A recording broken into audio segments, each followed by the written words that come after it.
आपल्या सर्वांचे सहर्ष स्वागत। सर्व महापुरुषांना मातांना माझा प्रथमतः त्रिवार अभिवादन। आणि या ठिकाणी दी बोधी सोसायटी ऑफ इंडिया भारतीय बौद्ध महासभा या मातृसंस्थेचे अध्यक्ष बोधिसत्व डॉक्टर आंबेडकर, राष्ट्रीय संरक्षण आदरणीय महापौर श्रीमान बिराते आंबेडकर, ट्रस्ट राष्ट्रीय कार्यकारी अध्यक्ष डॉक्टर विद्या विश्वेश्वर आंबेडकर, शास्त्रीय चेअरमॅन डॉक्टर हरीश रावलिया, राष्ट्रीय सल्लागार आदरणीय ॲडव्होकेट प्रकाश यशवंतराव आंबेडकर आणि रिपोर्टिंग ट्रस्टी सुभाष गंजारे या संस्थेचे सर्व पदाधिकारी या कार्यांना माझं प्रथमतः त्रिवार अभिवादन। आदरणीय पूजनीय बंतोगण, आदरणीय धम्मप्रिय भक्तजी धम्मप्रिय वीरबोधी यांना माझा पंचांग प्रणाम। आणि या वर्षावास मालिकेच्या सांगता समारोपाला या विभागातील सर्वांचं उपासक उपासिका बालबालिकाचं आणि सर्व आपल्या या ठिकाणी विभागात असलेल्या सर्व पक्षांचे पदाधिकारी, सर्व संस्थांचे पदाधिकारी त्यांना माझा प्रथमतः मैत्रीपूर्ण जय भीम। वर्षावास मालिका या ठिकाणी अनेक संस्थांच्या वतीनं भारतीय बौद्ध महासभा, पुरुष शाखा, महिला शाखा, शांतिदूत सामाजिक सेवा संस्था, शांतिदूत महिला मंडळ, शांतिदूत बुद्धविहार, बौद्धजन पंचायती समिती, 844 माता भीमाई महिला मंडळ यांच्या संयुक्त विद्यमाने हा कार्यक्रम दरवर्षी सालाबाद सर या ठिकाणी आपण राबवत आहोत। मला आठवतंय त्याच नाई साहेबांच्या 2019ला या संस्थेच्या वतीनं धम्मदीक्षेचा कार्यक्रम राबवलात। आम्ही धन्य आहोत सर। आणि आपण या ठिकाणी 2018ला या ठिकाणी आपण आम्हाला त्यावेळेस धम्माच्या मार्गावर क्रूज केलंय, त्याबद्दल धन्य आहोत सर आम्ही आपण। आणि परत या वर्षी वर्षाव प्रवचन मालिकेला आदरणीय साहेबांचे चरण या विहाराला लागावं अशी सर्वांची इच्छा होती सर। आपण या ठिकाणी अनमोल असा वेळ दिला आणि सर्व विभागाच्या वतीनं आपलं ऋणी आहोत, धन्यवाद म्हणतो सर। तर या ठिकाणी मला सांगू इच्छितो मी एकच की या ठिकाणी धम्माचा जो का गाढा या ठिकाणी अनेक वर्षे या ठिकाणी आम्ही राबवत आहोत सर आपल्या मार्गदर्शनाखाली। जे या सर हे जी बुधवार शांतिदूत बुद्धविहार आहे, या बुद्धविहारामध्ये या बुद्धविहाराची दशा एक प्रकारे खूप याच्या प्रती आपण आला त्याच्या वेगळी होती।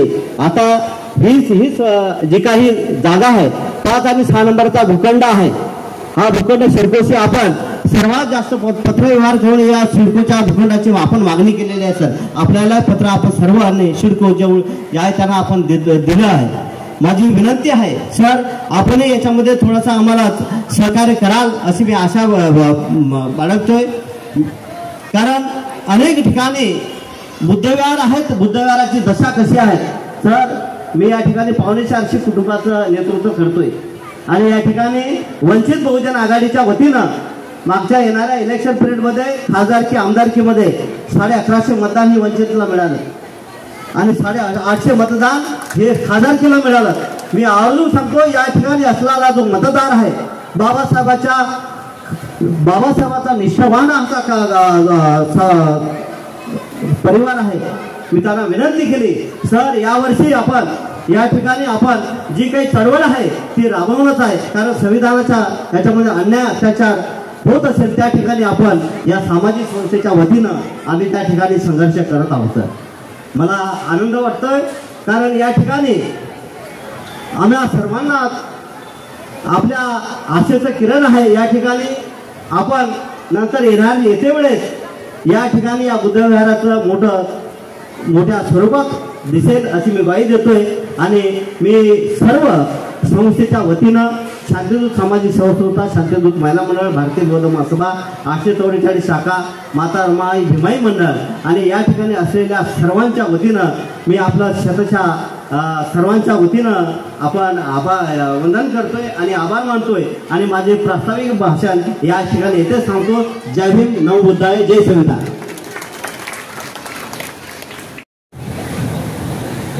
विश्वरत्न बौद्धिसत्व संविधानकार डॉक्टर बाबासाहेब आंबेडकर,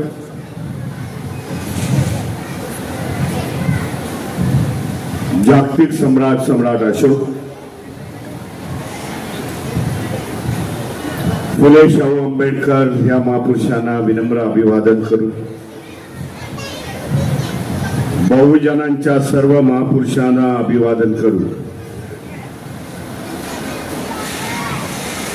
धम्ममंचकावरती असील पूज्य मंत्रीजी, धम्मप्रियजी, मनते विरोई मोदी यांना मी वंदन करतो। त्याचबरोबर इथे उपस्थित डॉक्टर गौतम, ज्याने ह्या कार्यक्रमाचं आयोजन करण्यात आलेलं आहे, भारतीय बौद्ध महासभा पुरुष आणि महिला शाखा ऐरोली,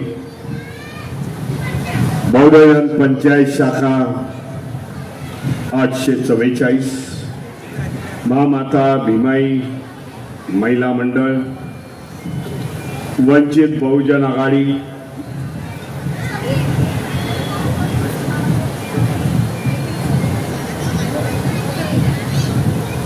शांतीदूत बुद्ध विहार त्यांची कमिटी, सर्व संघटना आणि त्या सर्व संघटनेच्या पदाधिकाऱ्यांचं मी अभिनंदन करतो। आनंद वाटला मला जे सांगण्यात आलं। 2018ला देखील मी इथे आलो होतो आणि 18च्या नंतर 2025ला मी आपल्या समोर उभा आहे। एवढ्या वर्षाचा बदलाव दिसला। विहार त्या काळी हे विहार केवढं सुंदर नव्हतं, परंतु आज विहार बघून समाधान व्यक्त करतो। या प्रमाणामध्ये आपली प्रगती होते, मग ते आर्थिक असेल, सामाजिक असेल, शैक्षणिक असेल, त्या प्रमाणामध्ये आपल्या वास्तू, धार्मिक वास्तू, बुद्ध विहार, सामाजिक वास्तू या प्रमाणामध्ये त्याच्यामध्ये बदल व्हायला पाहिजे, त्या सुंदर दिसायला पाहिजे। विहारही नुसती सुंदर नसून तर ते धम्माचं केंद्र होणं गरजेचं आहे। म्हणून हे विहार आणि आपण येथे राहत असलेले सर्व बौद्ध धर्मीय त्यांच्यामध्ये अतूट असा दुवा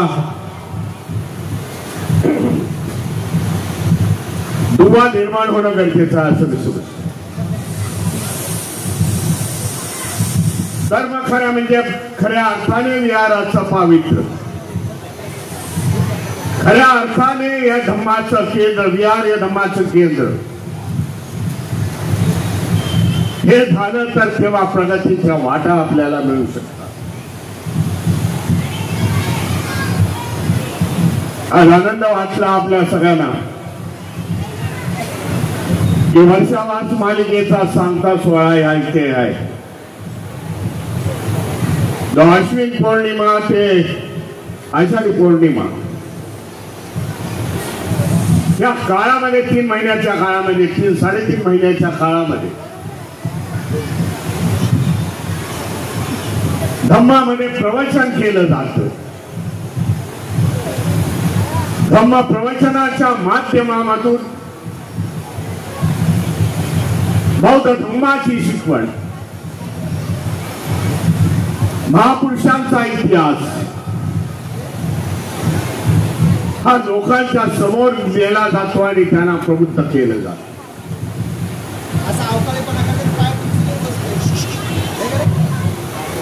ऐतिहासिक पार्श्वभूमी 2-2.5 हजार वर्षाचा इतिहास आहे या वर्षावासात। भगवान गौतम बुद्धांनी सुरुवात केलेले वर्षावास त्यावेळेच्या भंतेजींना भगवान गौतम बुद्ध म्हणतात या वर्षाच्या काळामध्ये म्हणजे पावसाळ्यामध्ये एका जागी बसा आणि धम्माचं चिंतन कर.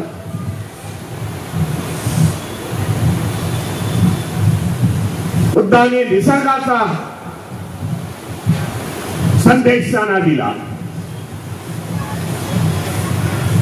कारण आपल्या जाण्याने आपल्या याच्याने निसर्ग बाधित होईल. कारण पाऊस आहे, नवीन झाडे झुडपे येतील आणि आपल्या जाण्याने त्याची हानी होईल. वर्षा आहे, पाऊस पाणी आहे, त्याच्यामध्ये आपल्याला हानी होईल. म्हणून ह्या काळामध्ये आपल्या विहारामध्ये बसा, लेण्यांमध्ये बसा आणि धम्माचं चिंतन करा. ही 2500 वर्षाची परंपरा आज जगाच्या कानाकोपऱ्यामध्ये जिथे जिथे बौद्ध आहे, जे 17-18 देश हे बौद्ध आहेत, जिथे बौद्धांची जगामध्ये संख्या आहे, 182 देश देशामध्ये बौद्ध आहे, तिथे तिथे या वर्षावासाचं आयोजन केलं जातं. बौद्ध महासभेने देखील वर्षावासाची सुरुवात त्या काळामध्ये केली.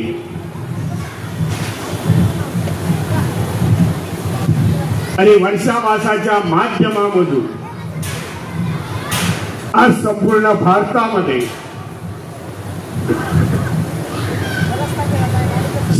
भारतामध्ये जिथे जिथे भारतीय बौद्ध महासभा, जिथे जिथे ज्या संघटना धम्मावरती कार्य करतायत, अशा सगळ्या ठिकाणी वर्षावासाचे कार्यक्रम होतात. भगवान गौतम बुद्धांनी आपल्या जीवनामध्ये 45 वर्षावास केले. त्याच्यातले जवळजवळ 24 वर्षावास त्यांनी श्रावस्तीमध्ये केले.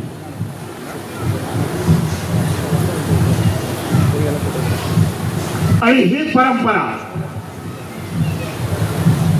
आज भारतीय बौद्ध महासभा संपूर्ण देशभरामध्ये राबवत, जेणेकरून बौद्धांची संख्या वाढावी, बौद्धांना खरा बौद्ध धम्म कळावा, बौद्ध धम्माचं आचरण व्हावं.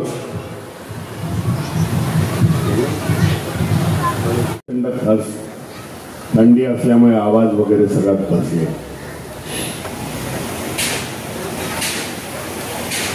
बौद्ध धम्माचं आचरण व्हावं.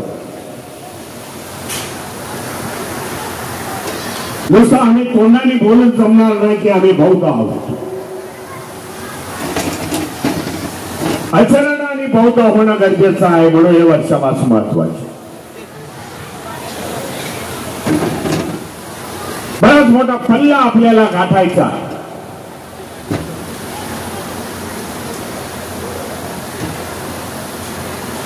आणि त्याच्या पुढच्या भागामध्ये आपल्याला या देशामध्ये बौद्ध संस्कृती निर्माण करायची.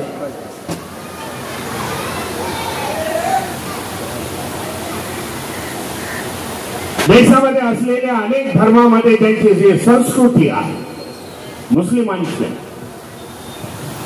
ख्रिश्चनांची आहे, त्या प्रमाणामध्ये बौद्धांची संस्कृती या देशामध्ये रुजवणं गरजेचं आहे. आणि ओळख व्हायला पाहिजे. जैन आपण म्हणतो ही राजकीय ओळख आहे असं मी तरी समजतो. उत्तर भारतामध्ये चांगल्यापैकी संकेत हे डॉक्टर बसले उत्तर भारतातले आहे, आता महाराष्ट्रीयन झालेली आहे एवढ्या वर्ष. ते नुसतं जय भीम नाही म्हणत, तर नमो बुद्धाय जय भीम म्हणतात. ही प्रॅक्टिस आपल्याला देखील सुरुवात करावी.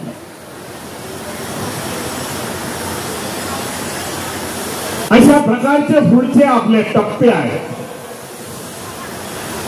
ते गाठण्यासाठी आपल्याला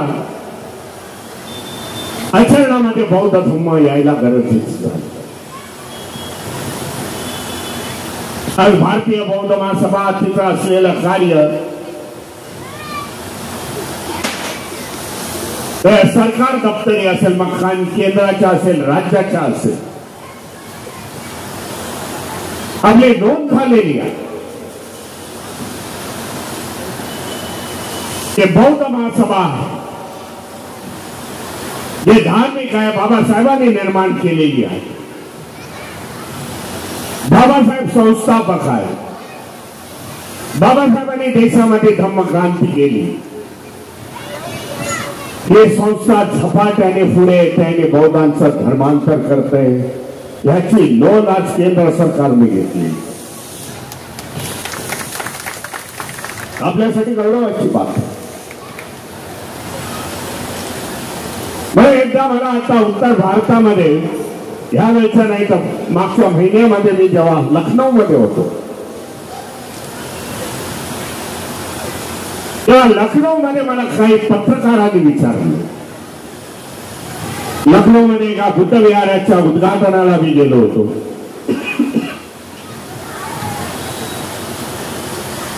तेव्हा कार्यक्रम झाल्यानंतर काही पत्रकारांनी मला विचारलं,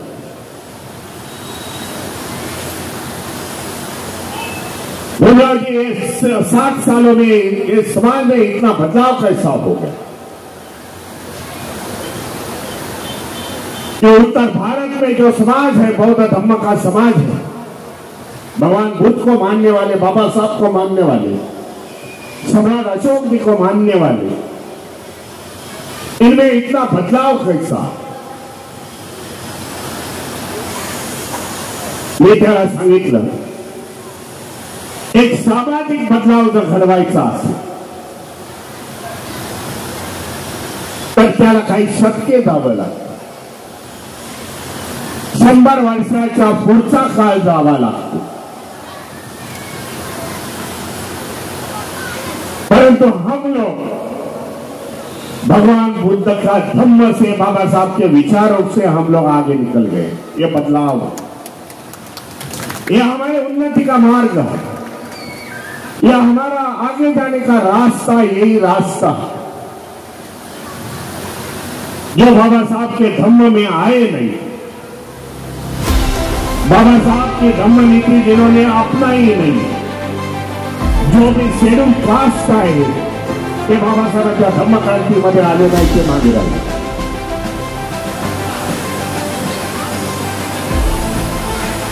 या आमच्या पुढे जाण्याच्या प्रगतीच्या वाटा बुद्ध धर्म आणि बाबासाहेबांचे विचार आहे, महापुरुषांचे विचार.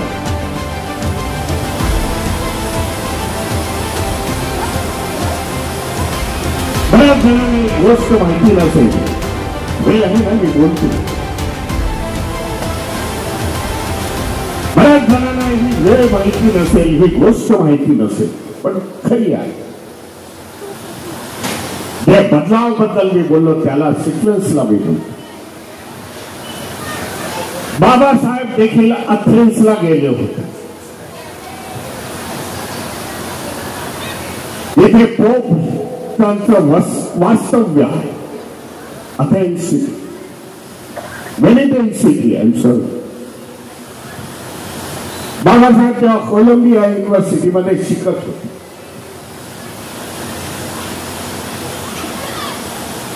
सेकंड टाइमला, आणि तेव्हा बाबासाहेबांना चिंता होती, बाबा समाजाचा बदलाव कसा होईल.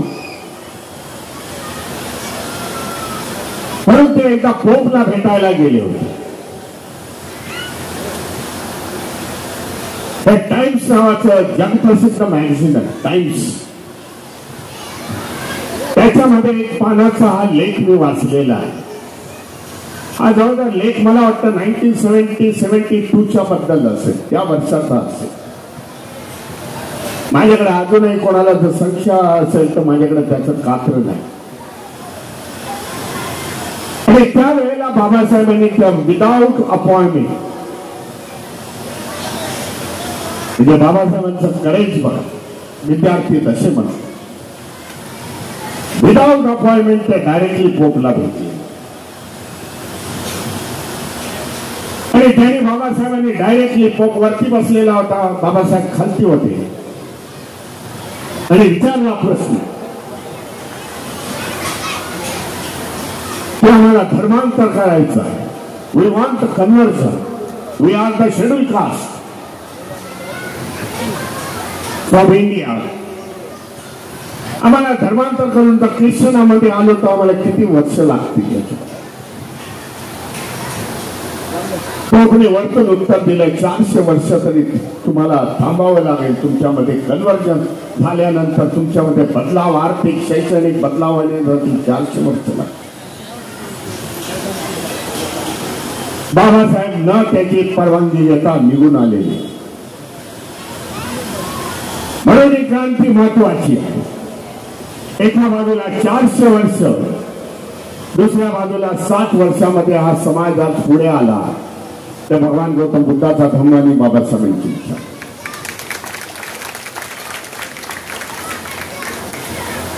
ही प्रगती आपल्याला सारखी पुढे न्यायची आहे. समाज प्रबुद्ध करणे हे बाबासाहेबांचा उद्देश होता. माझा समाज हा प्रबुद्ध व्हायला पाहिजे. शिक्षणाच्या माध्यमातून, आर्थिक माध्यमातून, सामाजिक माध्यमातून हा प्रबुद्ध समाज निर्माण व्हायला पाहिजे, की देशामधला आदर्श समाजाची गणना व्हायला पाहिजे.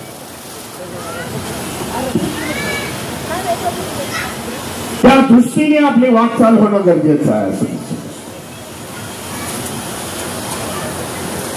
बरेच जण बाबासाहेबांच्या बाबतीमध्ये 1935 ची घोषणा नाशिक येवल्यामधली 14 ऑक्टोबर 1956 ला धर्मांतर आणि 5 लाख लोकांना बौद्ध दीक्षा धर्मांतर केलं.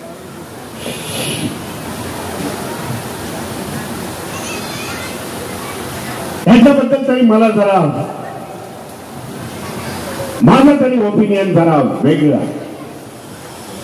लोक बरेचदा भाषणामधून बोलता 21 वर्ष बाबा साहब ने किया, बाबा साहब ने पढ़ाई की, इतनी बाबा साहेबांनी बायबल वाचून काढला, इस्लाम वाचून काढला, कुराण वाचून काढला. जे त्यांच्या समोर आलं धार्मिक आले त्याच्या सगळे वाचून काढलेले, गीता वगैरे सगळं वाचून. परंतु बाबासाहेबांचा कौल हा पहिलेपासून बौद्ध धर्मात होता. जेव्हा 14व्या वर्षी बाबासाहेब मॅट्रिक झाले,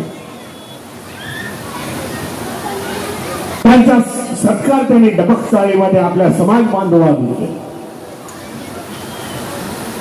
बाबासाहेबांच्या वडिलांचा, रामजी बाबांचा त्याला प्रचंड विरोध होता. परंतु कोकणस्थ असल्यामुळे जी पंचायत, त्यावेळेला पंचायत ज्ञाती पंचायत होती, त्यांचा पगडा एवढा होता की बाबासाहेबांच्या वडिलांना देखील, रामजी बाबांना झुकावं लागलं करा यांचा सत्कार. कारण समाजातला पहिला मॅट्रिक झालेला मुलगा भीमराव आंबेडकर, भीमराव, मग त्यांचा सत्कार केला. सत्कारामध्ये केळुसकर गुरुजी आले. केळुसकर गुरुजींच्या हस्त सत्कार ठरला आणि केळुसकर गुरुजींनी बुद्ध चरित्र नावाचं पुस्तक लिहिलेलं आहे, आज देखील अवेलेबल आहे. केळुसकर काही शेड्यूल कास्ट मध्ये आपल्या म्हणले नव्हते, हे उच्च जातीचे होते, परंतु बुद्धाचं चरित्र त्यांनी लिहिलं आणि ते पुस्तक बाबासाहेबांना भेट दिली. बाबासाहेबांनी वाचून काढला. हा किस्सा बाबासाहेबांनी स्वतः सांगितलेला. ही जी घटना आहे हे बाबासाहेबांनी स्वतः सांगितलेली आहे वरळी येथील एका मीटिंग मध्ये 14 जानेवारी 1955 साली 14 जानेवारी 1955 साली वरळीमध्ये बाबासाहेबांनी सांगितलं. बाबासाहेब त्या मीटिंग मध्ये लोकांना उद्देशून म्हणतात. त्यावेळेला मी काय भाषण केलं वयाच्या 14 वर्षी मला आठवत नाही. मला ते काही आठवत नाही. परंतु एक सांगतो, असे बाबासाहेब म्हणाले, मी नाही म्हणतो, मी कोट करतोय बाबासाहेबांना. परंतु ते पुस्तक मी आदाशासारखं वाचून काढ. एकदा नाही तर दोनदा मी भगवान बुद्धाचं चरित्र वाचून काढ. हा परिणाम आहे बाबासाहेबांच्या 14व्या वर्षात. गोष्ट इथे थांबत नाही. बाबासाहेब पुढे म्हणताय, मी माझ्या वडिलांना विचारलं. जेव्हा चरित्र आदर्शाप्रमाणे वाचल्यानंतर बुद्ध आणि तर्क केलं, बाबासाहेब त्याच्यामध्ये म्हणतात, मी रिकाम्या डोक्याने मी पुस्तक वाचलं नाही. पण मी पुस्तक अगदी सतत विवेक बुद्धीला समजून मी हे दोनदा पुस्तक वाचून का. वयाच्या 14व्या वर्षी बाबासाहेब समजतात बुद्ध किती ग्रेट होते. बुद्धाचं प्रिन्सिपल काय, समतेचं होतं, मानवतेचं प्रिन्सिपल होतं. आणि बाबासाहेब मग आपल्या वडिलांना विचारताय. बाबासाहेब आपल्या वडिलांना विचारतायत की, त्यांना उद्देशून विचारतायत, तुम्ही आम्हाला रामायण शिकवलं, तुम्ही आम्हाला महाभारत शिकवला, बुद्ध का नाही शिकवला. हे बाबासाहेबांनी 14व्या वर्षी आपल्या बापाला विचारले. ब्राह्मण बाबा बोलले, हा बंडखोर निघाला. आणि तो परिणाम आहे की बाबासाहेबांचा जो प्रवास आहे बुद्ध धम्माकडे जाण्याचा, तो वयाच्या 14व्या वर्षापासून सुरुवात.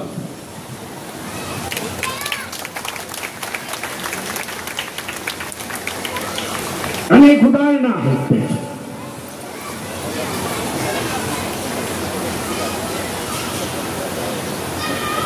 हे धर्मांतराच्या पूर्वी बाबासाहेब हे बौद्ध धम्माकडे होते.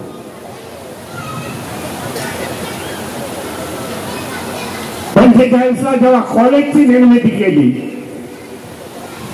तेव्हा नावं देखील बौद्ध धम्मातली नावं ठेवली. आनंद भवन आणि बुद्ध भवन इमारतीची नावं ठेवली. औरंगाबादला नागसेन वन, मिलिंद आणि नागसेन वन ही नावं ठेवली. मिलिंद प्रश्न आपण जाणता, आपण वाचला असेल. मिलिंद प्रश्न, मिलिंद हा ग्रीक राजा होता, परंतु त्याच्यानंतर तो बौद्ध झाला. हे बाबासाहेबांनी समयचक्क अशी नावं बौद्ध धम्माची ठेवली. आपल्या मुलाचा विवाह म्हणजे भैयासाहेबांचा मीनाताईचा विवाह 53 साली बौद्ध धर्मांच्या वतीने केला. हे अगदी ठळक उदाहरण आहे. देऊळ रोड मध्ये जातो 25 मेला, 25 डिसेंबरला. त्यावेळेचे महार समाजाचे लोक आणले, आम्ही मंदिर बांधून तयार केलेला. बाबासाहेबांना भेटले देऊळ रोडचे, पुणे येथे. बाबासाहेब कुठला देव लावायचा असं बाबासाहेबांना विचारायला गेले. तेव्हा बाबासाहेब म्हणाले, तयारी करा 25 मेला, मी देव घेऊन येतो तुमच्यासाठी. मला मग बाबासाहेबांनी रंगून मध्ये भगवान गौतम बुद्धाची मिळालेली मूर्ती त्या देव रोड मध्ये पहिल्यांदा बसवली. धर्मांतर करण्याच्या 2 वर्ष आधी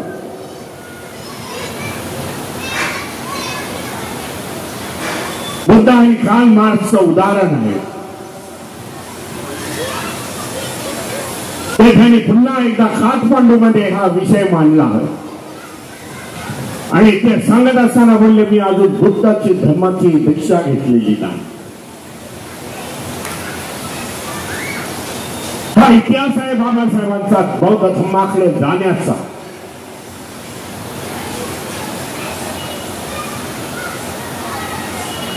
म्हणून बाबासाहेबांनी आपल्याला दिलेला धम्म आणि ह्या धम्माच्या माध्यमातूनच हा समाज पुढे जाईल हे बाबासाहेबांनी जाणलं.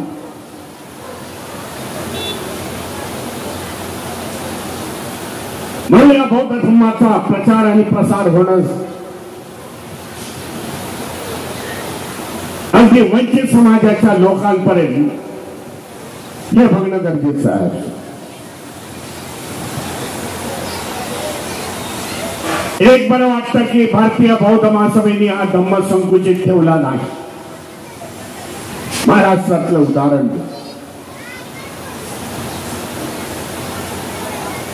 हा धम्म लोकांच्या समोर नेण्याचा प्रयत्न केला. लोकांमध्ये घेण्याचा प्रयत्न केला भारतीय बौद्ध महासभेच्या सर्व पदाधिकाऱ्यांनी.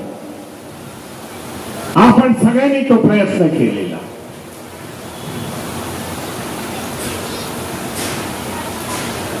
त्याचं एक ताजं उदाहरण म्हणजे मी महिन्यापूर्वी लातूरमध्ये होतो. लातूरवरून बीडला गेलो. लातूरला 2 मोठी मोठी बुद्ध विहार बांधली. भिक्खूंनी त्यांचं उद्घाटन करण्यासाठी गेलो. मुंबईमध्ये जागेचा अभाव असल्यामुळे आपली विहार कमी आहे. लातूरमध्ये अहमदपूर, लातूरच्या बाजूला अहमदपूर आहे. बनतेजी ओळखत असते. बनते रिओ महावीरो त्यांच्या बुद्ध विहाराच्या उद्घाटनासाठी मी गेलो. बुद्ध विहार केवढं मोठं, 10 एकर मध्ये बुद्ध विहार, 5000 झाडं लावली. त्या मराठवाड्यामध्ये बुद्ध विहारांची संख्या जास्त आहे आणि बड़ी मोठी मोठी बुद्ध विहार. त्याच्यानंतर मी अंबेजोगाईला गेलो. जे सांगण्याचा मुद्दा तो आहे. अंबेजोगाईला गेलो. मला त्या कार्यक्रमामध्ये जाण्याचा जास्त इंटरेस्ट होता विहारापेक्षा. त्या कार्यक्रमाचं टायटलच अलग होतं. जे काय त्यांनी कार्यक्रमाचं नाव असतं त्यांनी दिले होतं, ढोर चांबार मांग धन्वंतरी झालेल्यांचा बौद्ध धम्म सम्मेलन. जी आप ही आना. मैं बोला भाई आता हूं.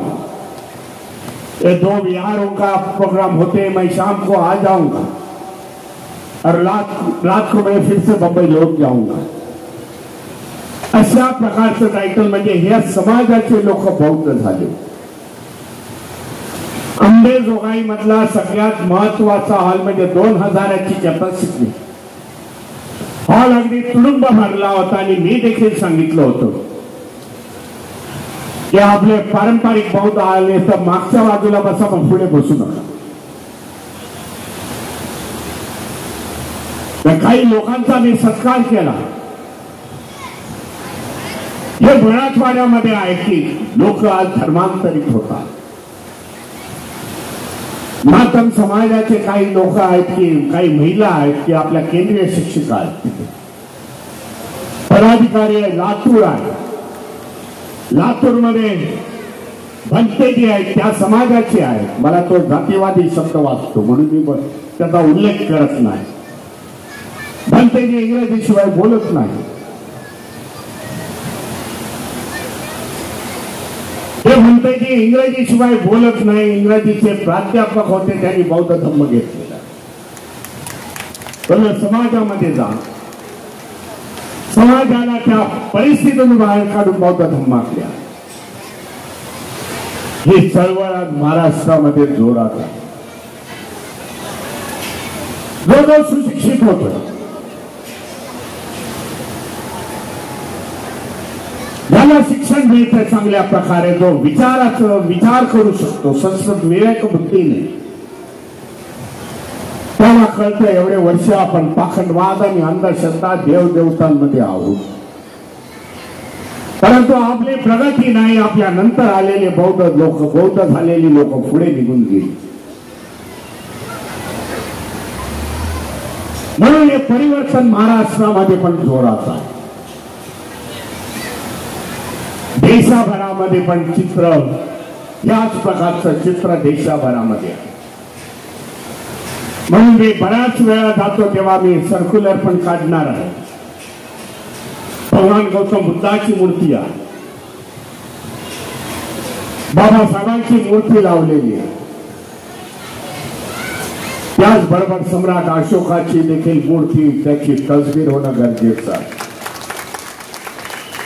उत्तर भारतामध्ये सम्राट अशोकांना मानणारा खूप मोठा समाज है, मौर्य समाज है.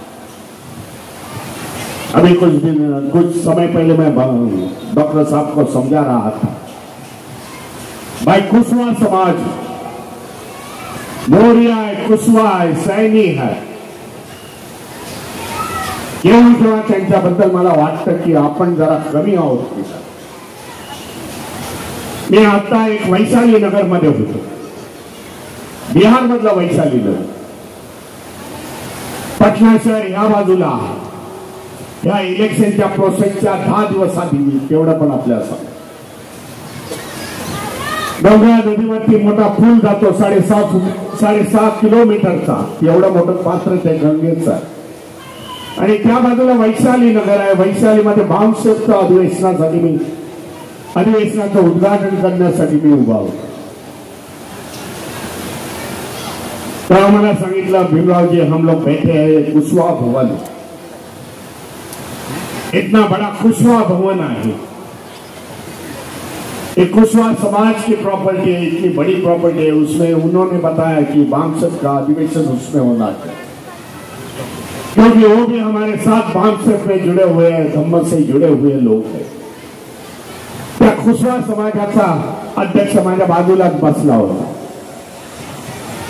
मग काही कार्यक्रम पुढे गेल्यानंतर त्यांनी मला सोविनर दिलं मी बोलण्याच्या पूर्वी, आणि बोलले, भीमराव जी आपके लिए है सोविनर, कुशवा समाजाचा. याच्या सोविनरच्या पहिल्या पानावरती महाबोधी बुद्ध विहाराचा फोटो, भगवान गौतम बुद्ध होते, दुसऱ्या बाजूला सम्राट अशोकांचा खूप मोठी तस्वीर होती. त्यांनी सांगितलं, इस सोविनर में जितने भी एडवर्टाइज है, 250 पानाचं सोविनर होतं, ये सभी कुशवा समाज के लोग हैं.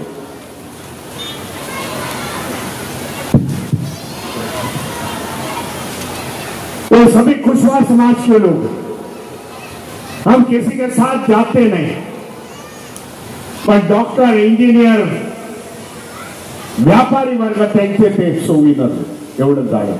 मी आंबेडकर भवनामध्ये भारतीय बौद्ध महासभेच्या ह्याच्यामध्ये ठेवले.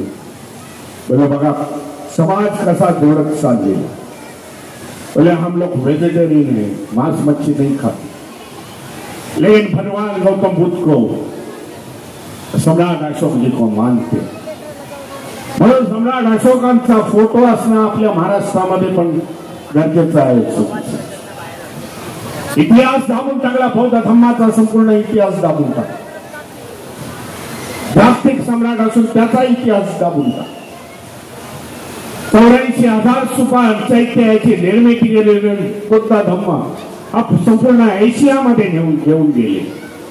त्या सम्राट अशोकाचा इतिहास दाबला. आपल्याला इतिहास पुन्हा वरती आणणं गरजेचं, आपण समजून घेतलं पाहिजे.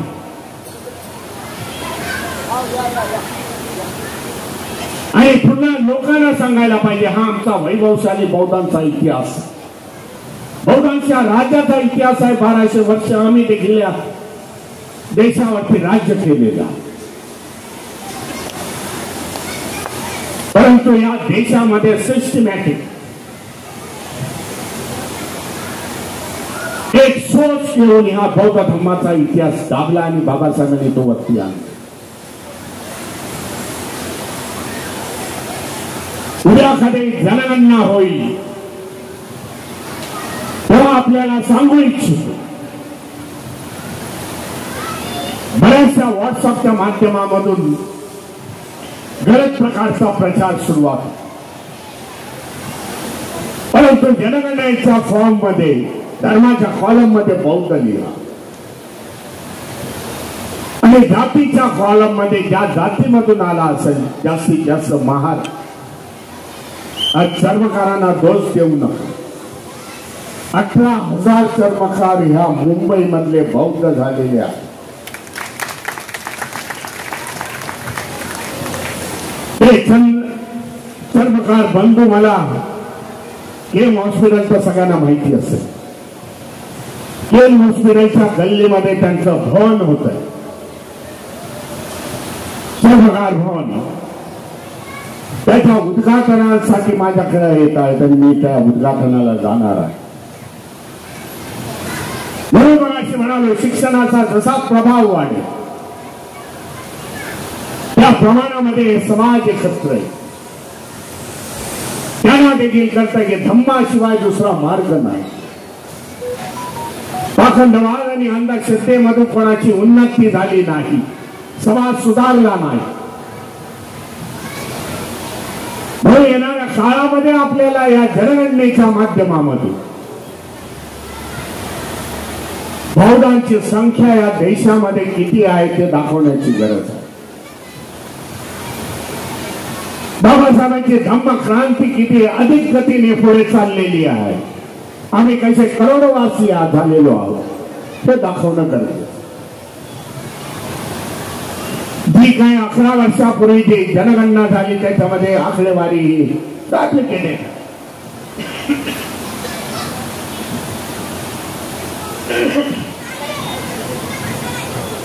ही चुकीची आहे. खऱ्या अर्थाने त्याच्यामध्ये नोंद झाली नाही. परंतु आता ती मागे झालेली चूक आपल्याला सुधारावी लागेल. कर्नाटकामध्ये जनगणना झाली, हे स्टेटची झाली, आपल्याला सांगतो राज्याची झाली. जनगणना हा विषयच केंद्राचा. त्यांच्यामध्ये कर्नाटकामध्ये लोक हुशार झाले. त्यांनी त्यांच्या भाषेमधून कशा प्रकारे लिहावं हे सांगण्याचा प्रयत्न केला. तिथे वल्लार समाज हा मोठा समाज आहे. ज्याला आपण इकडचा महार समाज जो म्हणतो तसा वल्लार समाज आहे, ते बौद्ध झाले. त्यांनी तशा प्रकारची नोंद केलेली आहे. तिथे संख्या आपली वाढलेली आहे. उत्तर भारतामध्ये देखील अशा प्रकारचा प्रचार चालू आहे. लोक बौद्ध येतील तेव्हा समजेल येतील व्यवस्थित की बौद्धांची संख्या आता वाढू लागलेली आहे. हेच खरे म्हणजे बाबासाहेबांना अभिप्रेत होते.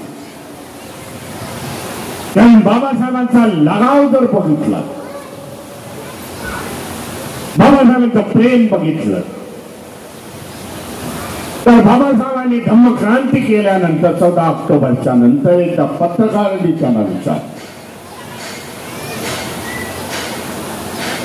पत्रकारांनी त्यांना विचारलं, बाबासाहेब ह्याच्या पुढचं तुमचं पाऊल काय? कारण प्रत्येक क्रांती बाबासाहेबांनी केली त्याचे परिणाम दिसून आलेले. त्या बाबासाहेब म्हणाले की माझं काय बचाव हुआ जो आयुष्य आहे, माझं उरलेलं माझं काय जे आयुष्य आहे मी बौद्ध धर्माच्या प्रचार आणि प्रसारासाठी घालवलं.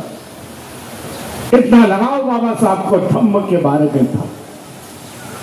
त्याचे देखील अनेक उदाहरणं आहेत. पण दुर्दैवाने बाबासाहेबांना तेवढा समय मिळाला नाही. बाबासाहेबांचं महापरिनिर्वाण हे 1.5 महिन्यात होतं. परंतु म्हणून मी सगळ्या भारतीय बौद्ध महासभेचे भैयासाहेब आंबेडकर रिपब्लिकन पार्टीच्या तत्कालीन नेत्यांचं सगळ्यांचं अभिनंदन करतो. अभिनंदन याच्यासाठी करतो त्यांचं की त्यावेळेला सकाळच्या वेळेला बौद्ध धम्माचं परिषद व्हायची अशा प्रकारे, आणि परिषदेला देखील रिपब्लिकन पक्षाचे नेते मंचकावरती असायचे.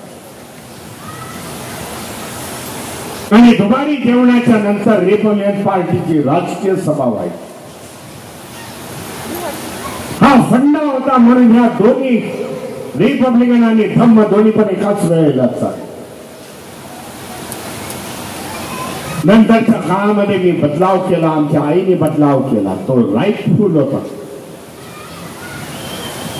राजनीति एक तरफ है, धम्म नीति एक तरफ है. हम धम्म नीति बुद्ध सोसाइटी वाले धम्म नीति लेके चलेंगे. ज्याच्यामुळे आज धम्म नीति संपूर्ण देशभरामध्ये आज गेलेला आहे. धम्म पोहोचलेला,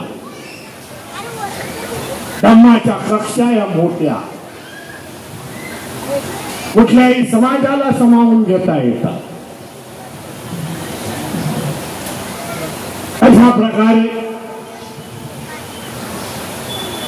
आज मी माझ्या वाणीला विराम देतो आणि एवढंच आव्हान करतो आपल्याला,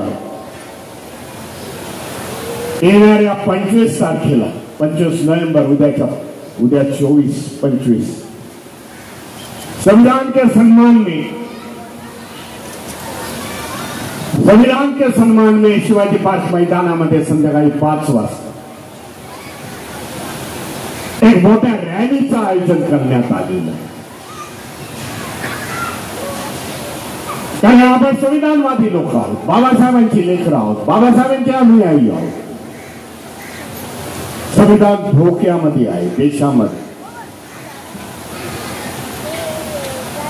त्याने ज्या प्रकारे आज केंद्र सरकार, राज्य सरकार जात आहे, त्याचं इम्प्लिमेंटेशन व्हायला पाहिजे होतं. त्या संविधानाचं इम्प्लिमेंटेशन होत नाही.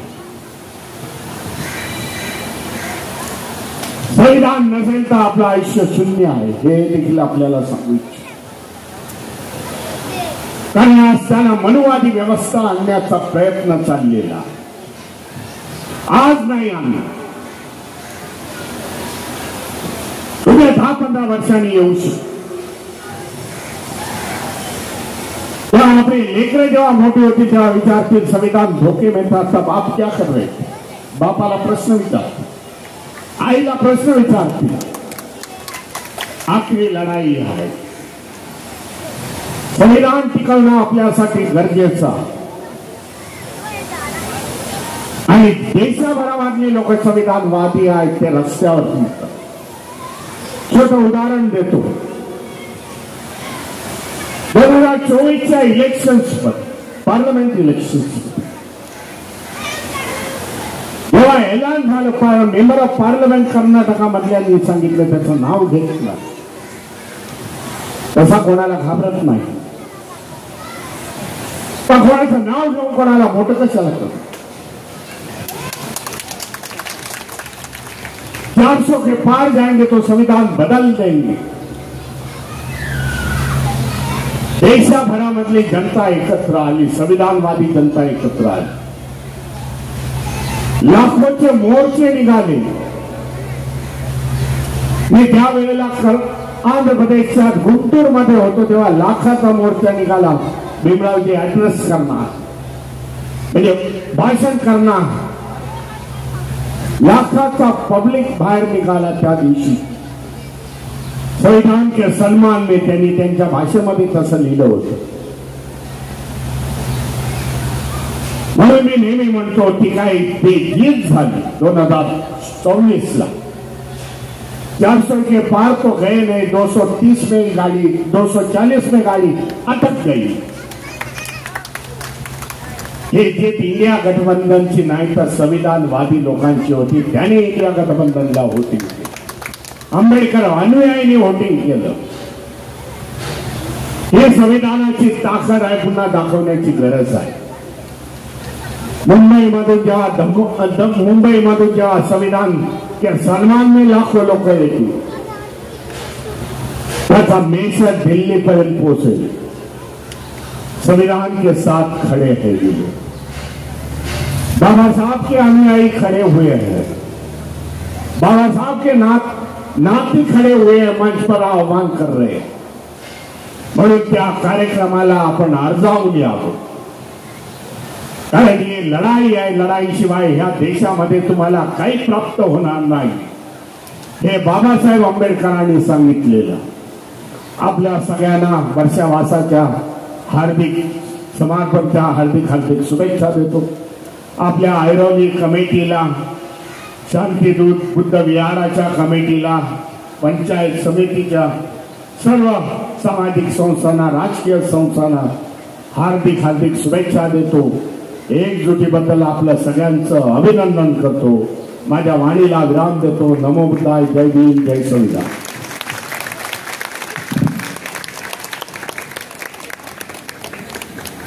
धन्यवाद साहेब. साहेबांच्या